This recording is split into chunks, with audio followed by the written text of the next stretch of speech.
The former prince flees his kingdom, and the clockwork man follows. Danger pursues them like a hooded wraith, the rising sun of each day drawing back the curtain on a new fevered dream of horror.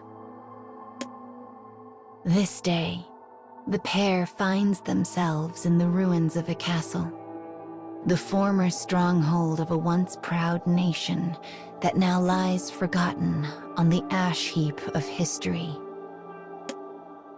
As pursuing clockwork soldiers enter the ruins, the boy and his retainer fight them off one after the next. During a particularly fierce skirmish, one of these pursuers burns the retainer's hand. Their enemies are mass-produced clockwork soldiers featuring the newest and best technology the kingdom has to offer. The man is an older model, and though he has never once failed to protect the boy, each victory is hard-fought, the margin thin as the edge of a knife. But in addition to being more advanced, their new enemy is equipped with the latest weaponry and shows no sign of relenting. As the retainer skillfully slips into the shadows, he makes a signal to the prince, who holds his breath. Their window for victory is a hair, an eyelash, a whisper. The moment the enemy turns his back, the retainer dashes forward. By the time he realizes something is amiss, the clockwork man's weapon is drawn. The dry crack of a gunshot echoes around the crumbling walls of the ruins. Another narrow victory is theirs. He turns to the boy and sees relief wash over his young features. But then, he senses something overwhelming approaching from afar. Glancing out a nearby window, he sees a force of clockwork soldiers on the march, their numbers stretching off to the horizon.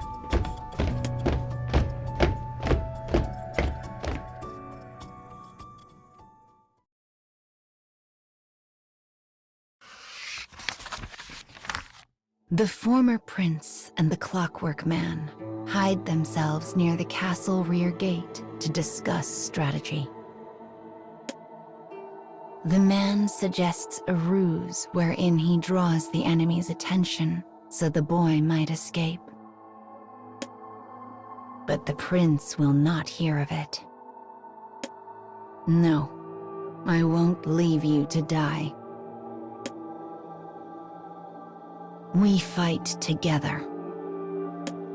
The boy puts all of his strength into this statement, hoping to overwhelm his companion into acquiescence. But the man simply shakes his head. This enemy is beyond any we have yet faced. I cannot protect you and hope to defeat them at the same time. It is a cold and bitter analysis. After a moment, the boy reluctantly accepts the truth of it. He hefts a bag filled with his few meager possessions over his shoulder and slips through the back gate. I'll meet you in the next town, he says. We'll go on from there. A slight smile washes over his face before he slips off into the dark. I must survive, thinks the man. He makes his way forward with sure and powerful steps. He is ready to lay all on the line so the boy's great cause might yet become reality. I must protect him. I must ensure he lives. And with these thoughts echoing through his mind, the man sets off for war.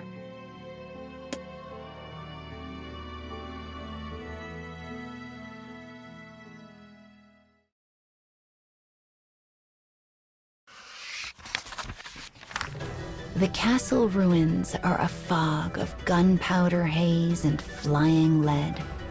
The enemy's plan is clear. Strike fast and hard, and damn their own losses. Their numbers are staggering. Their power unimaginable. They move as one. An unstoppable wave that seeks only to destroy.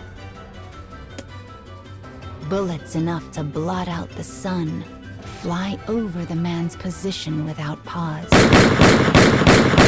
He is badly injured and bleeding from countless wounds. But he has learned many things on his travels and possesses knowledge his enemies do not. He knows things, ways to escape situations that would prove fatal for any other. So as the bullets rage, a desperate flame sparks to life in the deepest part of his soul, and he redoubles his efforts. Finally, silence descends over the ruins, leaving only the hollow click of his own gun as it cycles one final time through a now empty chamber. Before him lies a mountain of motionless clockwork soldiers. He is near the edge of exhaustion, the edge of death, and yet, somehow, he has won. A beat. He is a moment too slow. One clockwork soldier, one survivor, leaps out from behind a wall in ambush. The enemy aims his weapon at the small spot between the man's eyes. And though he understands what is happening, he cannot move. The damage is too much, he thinks calmly. The neural connection to my motor functions has been severed. Farewell, my prince. With that, the man surrenders his future. A single gunshot rings out, scattering any possible resignation to the winds.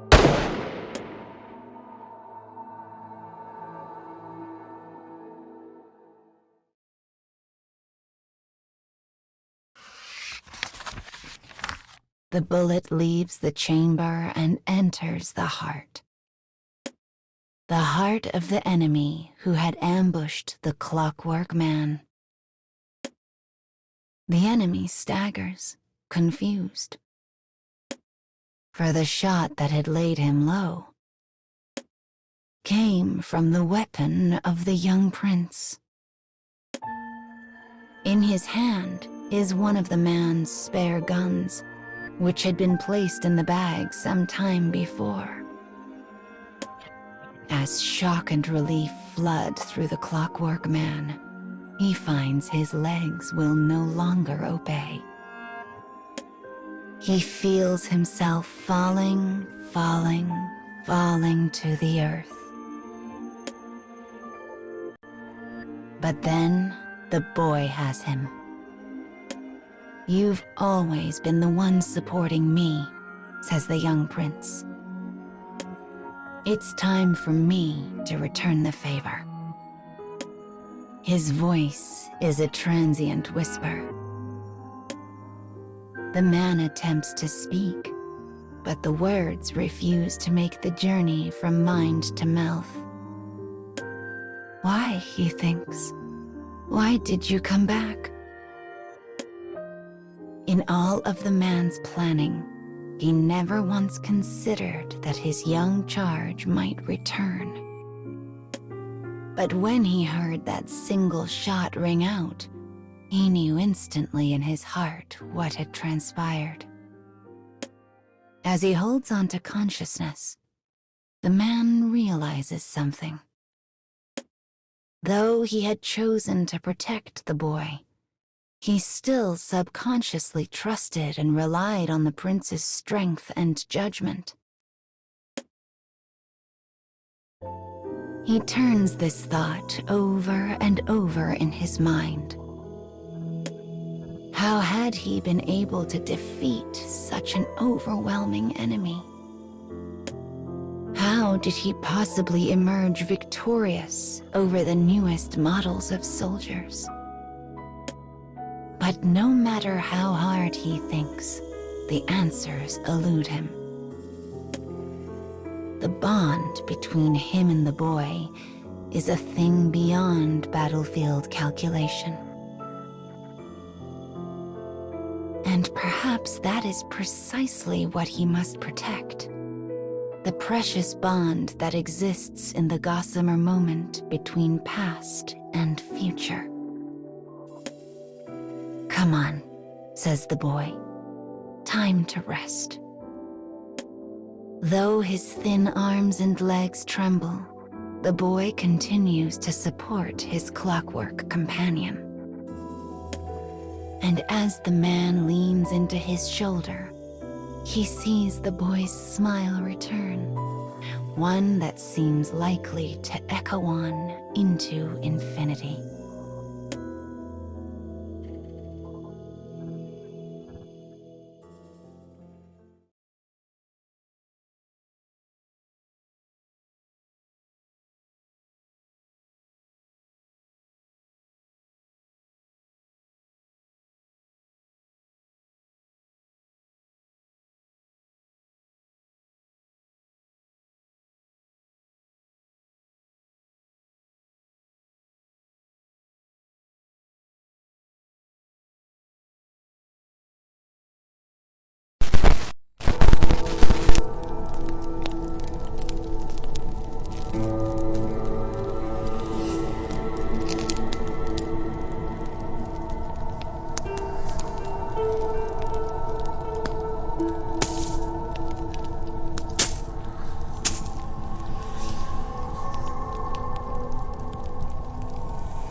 A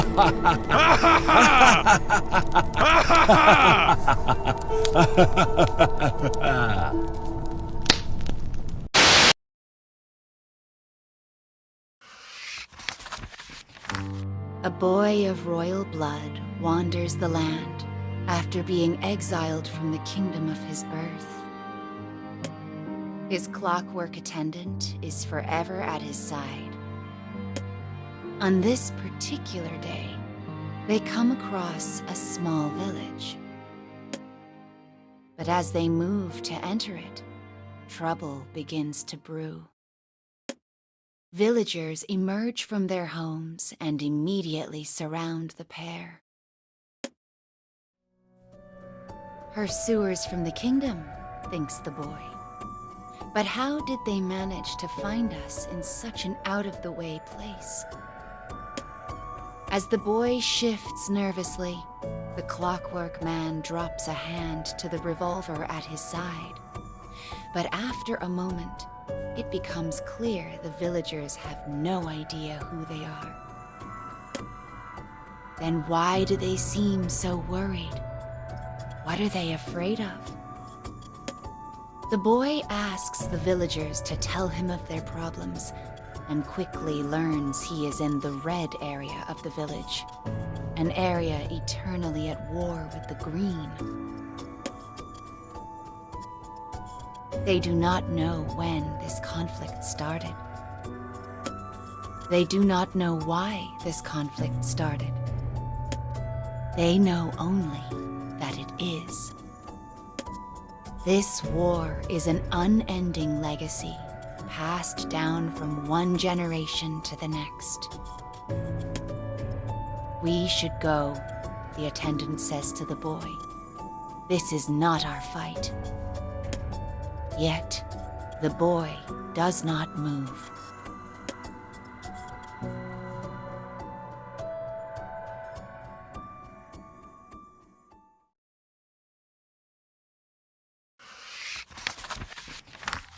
The red villagers mill about with weapons in hand, ready to attack their green foes at a moment's notice.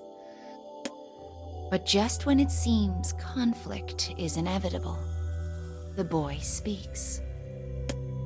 I know of a foreign ritual which can guarantee victory in any battle. It is a secret rite passed down from a people who have never known defeat. If we were to conduct this ritual, the gods would surely grant victory. Though the Reds are skeptical at first, the boy's charismatic speech and demeanor strike a powerful chord, and they are soon chattering away excitedly. How do we conduct this ritual? Will you teach it to us? We must do it at once. Calm, my friends, says the boy. While I am willing to show you this ritual, I see none of the special green wood required for the ceremony. Alas, such wood grows only in the area of the village where the Greens live. With no other choice, the Reds reluctantly don disguises and head off to trade for the wood they need. As the boy watches them scurry away, he exchanges a glance with his clockwork companion. The man stares at him for a moment, confused. For there is a faint smile on the boy's face. It is an expression he has never seen before.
As the Reds make their way back with the wood, the boy slips away to the green section of the village and begins his speech anew. I know of a foreign ritual which can guarantee victory in any battle. But alas, I see none of the special red silk required for the ceremony. Though the Greens are skeptical at first, the boy's fine words and confident speech soon convince them. With no other choice, the Greens reluctantly don disguises and head off to trade for the silk they need. As the boy watches them scurry away, his companion turns to him. I know not of this ritual, my prince. Where did you hear of it? The boy rubs at his cheek and chuckles. Then he leans over to the man and whispers, I do not know of it either. The boy sounds positively delighted at this admission, which confuses the man even further.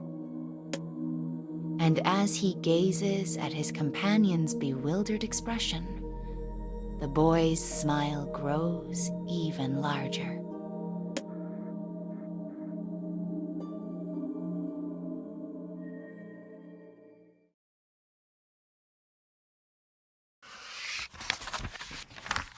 The boy and his companion have been in the village for a week. The entire town is now festooned with bright, festive decorations. Red silk and green wood form a rich interplay of color and shape. It is enough to make even the coldest heart leap with joy.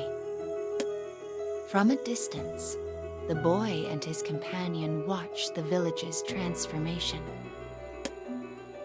This is the true victory I promised them, says the boy. Once the intermingling of red and green is wrought, the ritual will be complete. Then this was your goal all along, replies the man. The boy chuckles softly and nods his head.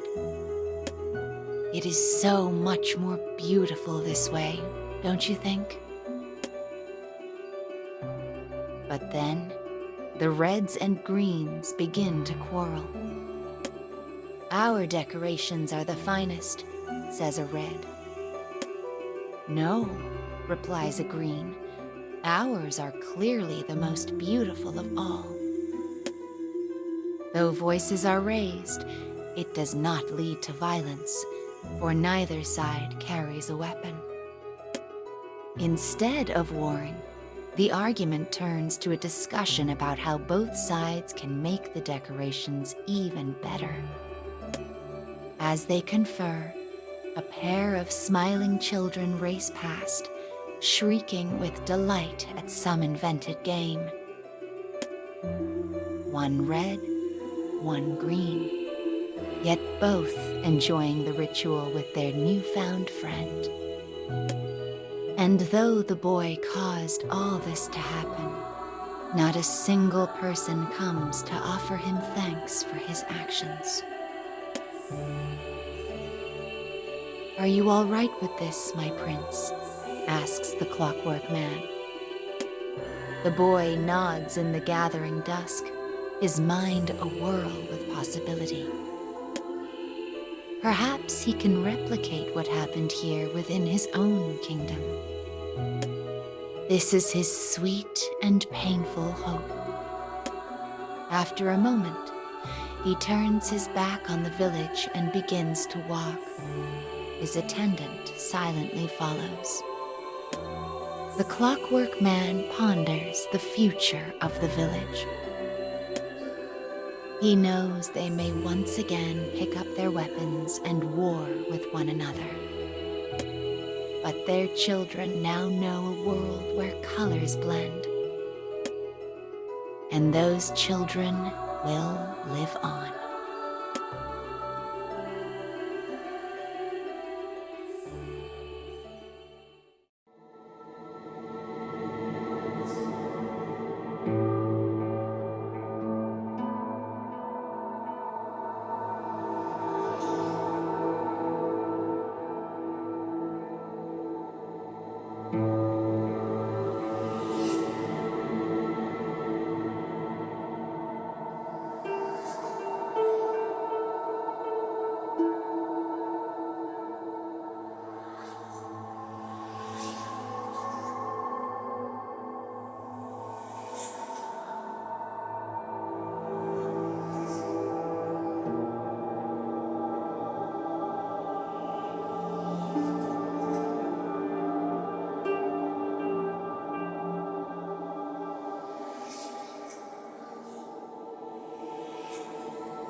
月の明るいけれども風の冷たいとある夜、辺境を旅する少年と彼を守ると誓った機械の従者が小さな洞窟に隠れ潜んでいました。今彼らを追い詰めているのは少年が暮らしていた国の機械兵たちです。これで何度目の襲撃だろうか。少年の正体は母国を追われた元王子。彼は追っ手の多さに塞ぎ込みかけていましたが、今回は事情が違いそうです。元王子の少年と従者の男が外を伺うと、機械兵たちを指揮する男の姿が見えました。追っ手を指揮する男は機械兵ではなく人間。二人は彼に見覚えがあります。彼は王子がいた国で護衛騎士団を率いる団長だった伝説の騎士。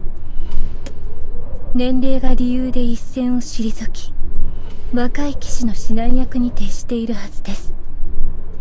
長らく前線には立っていませんでしたが、その実力は間違いなく群を抜いているでしょう。従者の男は元団長の記録を呼び出します。あれは周辺国とのとある戦争。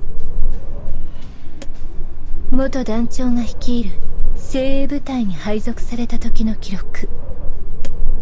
エリートの騎士でも苦戦を強いられる逆境で、元団長は鬼人のごとく凄まじい勢いで活躍していました。機械兵であれば高精度のセンサー等で判断する局面。元団長は機械には存在しない直感に従い、機械では想定できない戦法で状況を打破します。優れた精鋭騎士と比較して27% 増の反応速度。機械兵の平均的データと比べ 18% 優れた射撃命中率。他のパラメーターも最新の機械兵に匹敵します。従者の男が戦闘のセンスを定義するのであれば、彼はその塊と呼べる存在でした。当時の彼が従者の男に対しよく語った言葉。人の上に立つ者は民のことを第一に考えるべきだ。お前が仕える王のように。彼が何を伝えたかったのか、その時の男は理解できませんでした。ついに彼も私を殺しに来たのか。元団長の存在を確かめ悲嘆に暮れている少年。幼い頃に母親を亡くし、体も弱かったことから、少年は第一王子でありながら肩身の狭い思いをしていました。心を閉ざし孤立する少年に、それでも家族のように優しく接してくれたのは元団長の彼くらいなもの。そんな彼が王国を支配する父親の命によって少年を始末しに来たのです。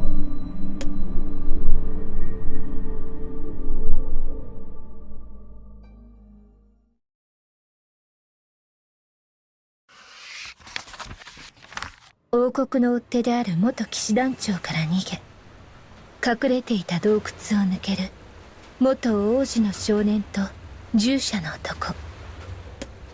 気づくと少年たちは一歩進めば奈落に真っ逆さまの断崖絶壁にたどり着いていました。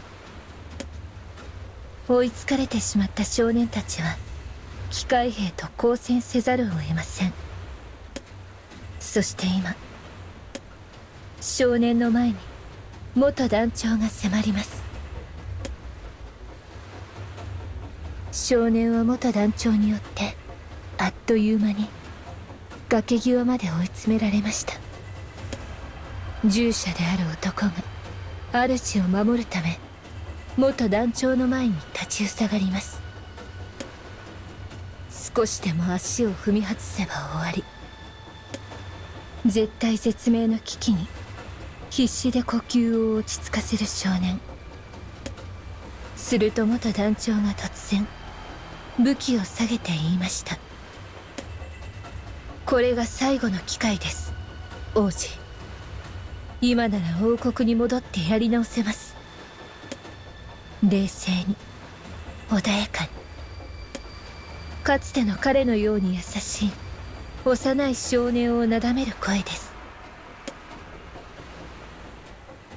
しかし少年は少しの迷いもなく、そして焦ることもせず堂々と告げました。私には私の使命がある。あなたこそ最後の機会です。兵を連れて王国に戻りなさい。元団長はその言葉と少年の凛とした表情にはっと佇まいを正します。病弱で守られるだけだった少年、いつの間にこんな顔ができるようになったのか。変わられたのですね、王子。威厳がありながらもどこか柔らかな声。元団長は昔のように優しげな目で少年を見つめました。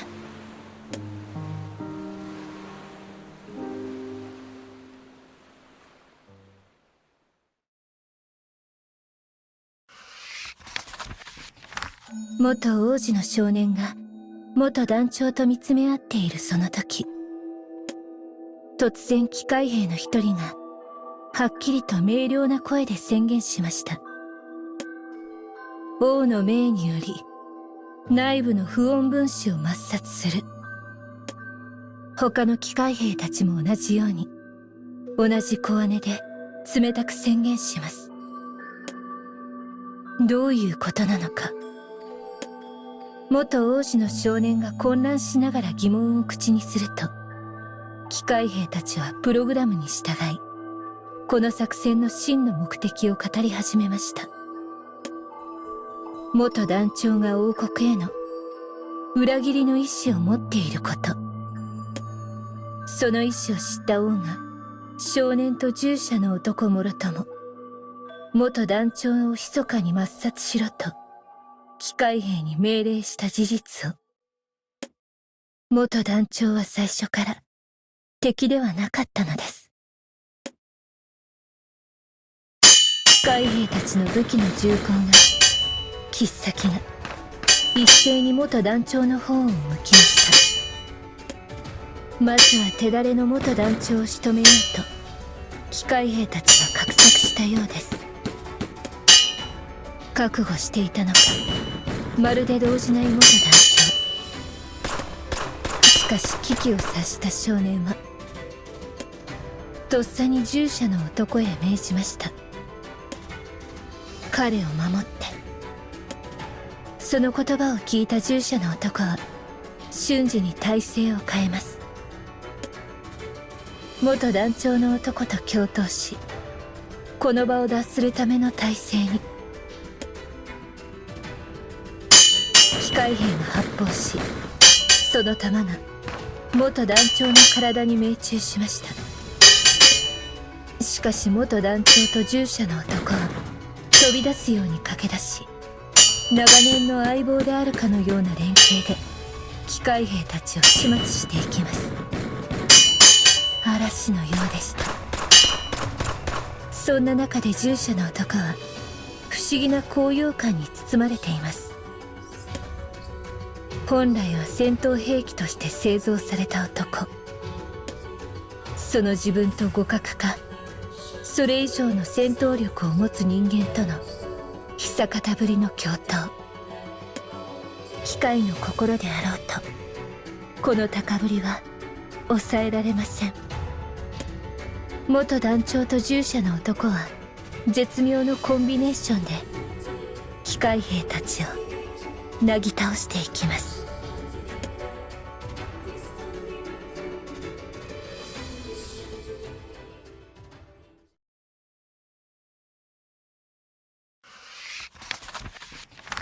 従者の男と元団長はなんとか機械兵たちを倒すことができました。かつての記憶以上の猛烈な二人の強さに元王子の少年は唖然としています。そんな少年と従者の男に向かって元団長は事情を話し始めました。数々の戦争を引き起こし婿の民を犠牲にする今の国王を信じることができなくなったと。だから民を導く真の王を求め探していたと。自分が抹殺対象として狙われていると知りながら少年の追っ手として行動していたのも少年の王としての資質や覚悟を試すため。少年と従者の男は元団長の苛烈な決意と行動に言葉を失います。すると元団長の体がぐらりと揺れました。機械兵の銃撃で受けた傷は思ったよりも深かったようです。なんとか彼を支える従者の男。少年は治療道具を取りに走り出しました。そんな少年の背中を見て元団長はかすれた声で述べます。王子は王になるには優しすぎる。すると従者の男が言葉を返します。昔あなたが言っていた人の上に立つ者のあり方、王子はそれを体現しているのではないでしょうか。淡々としかし偽りのない強い口調で元団長は微笑みます。その心には王を信じていた時代のさまざまな思いが去来していました。この二人なら少年と彼が一緒にいるならば大丈夫だろう。少年の体は人として弱い。だが彼は誰よりも優しい。そして彼にしかない気高さや他者を思う真の強さがある。元団長はようやく真の希望を知れたのです。少年が治療道具を持って駆けつけた時にはすでに元団長の命はついえていました。その表情は安堵しきってやり遂げた男の顔。少年も従者の男も余計な言葉は発しません。やがて夜が明け、少年たちは崖から日の出を眺めます。じっと立っていた少年が新しい朝に向かってつぶやきました。あなたと私のやり方は違うかもしれません。けれど私は必ず民を平和に導きます。どうか見ていてください。決然と述べる小さな少年の背と朝の光を従者の男は瞬き一つせず見つめ続けていました。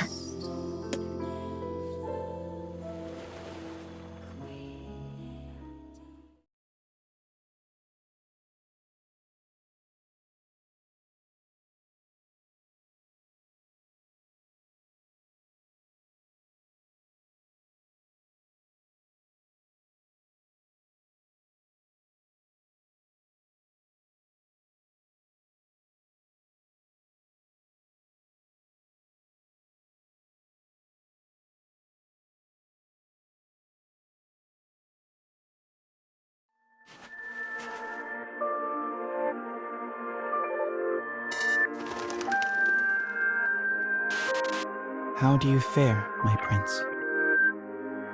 He asks about my condition as we walk through the forest toward the wasteland.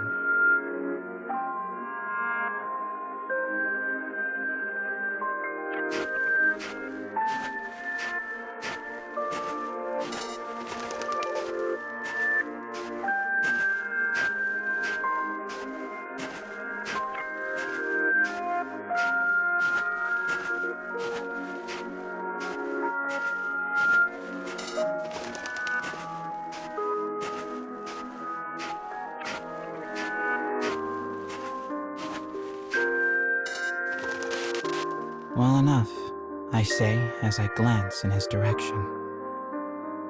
But shouldn't you stop and conduct some maintenance? This forest air can't be good for clockwork bodies like yours.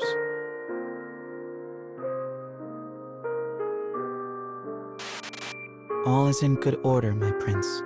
Do not trouble yourself. I know he only says this because he worries about my illness. I stop our progress for a moment and turn to him.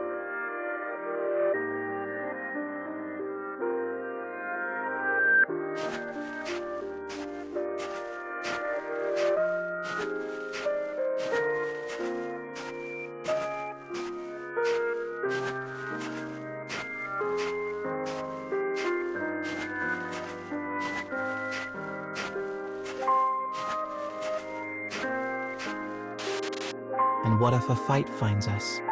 We should check to be sure. He nods slowly before taking a seat. Then he powers down, causing the eyes behind his bandages to go dark.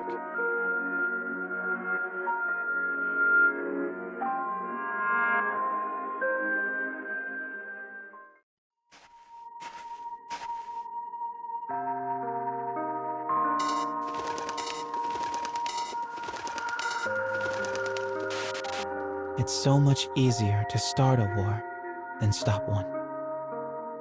Once the fighting starts, violence leads to distrust, creating a vicious circle where peace seems impossible.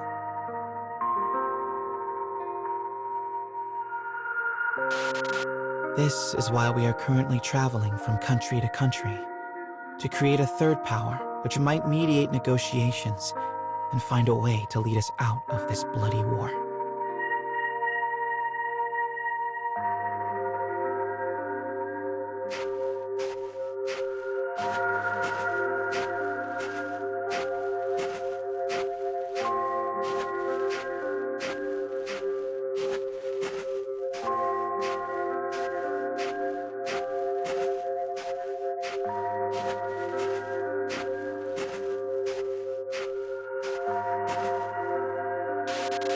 But my status and bloodline mean there are many who wish me ill.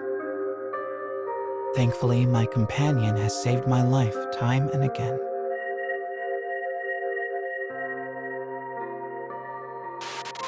He is a clockwork man, and there is little I can offer him. The best I can do is assist in his maintenance.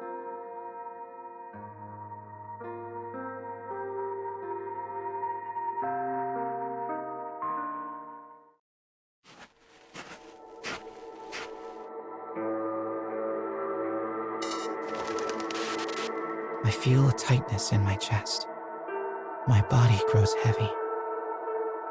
Sweat slicks my hair against my head.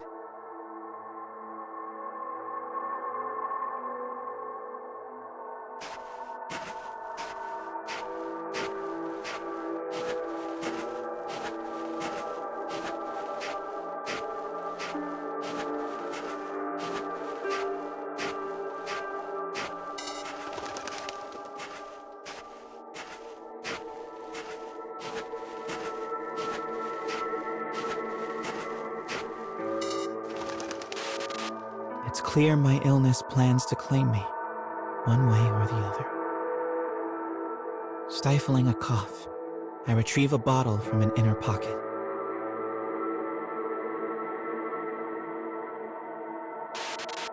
I snap off the seal and drink it down. It is the last of the medicine that holds my illness at bay.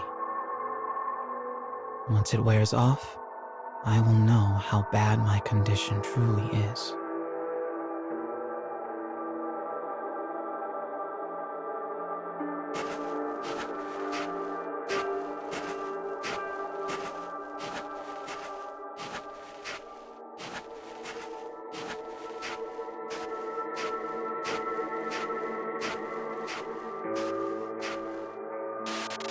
My breathing steadies. It is but a temporary reprieve, but it will do. Maintenance is almost finished.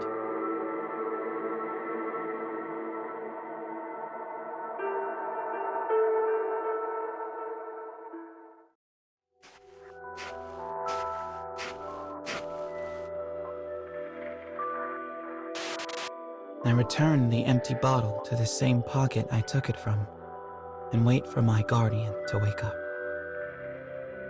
He won't worry now, at least for a while. The medicine will see to that.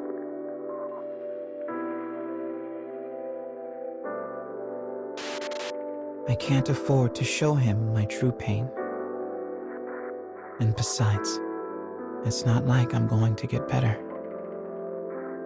Suddenly, my companion wakes with a whir.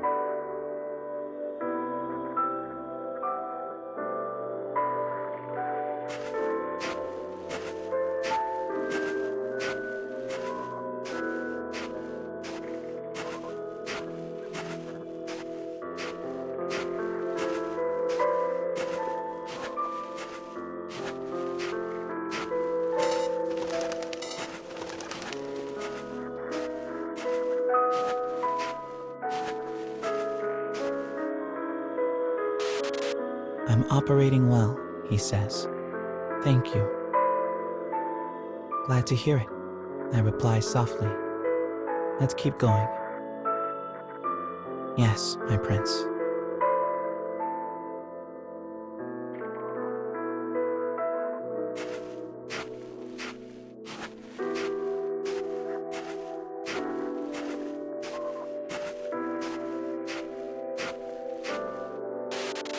We have no time to waste, and no time to stop.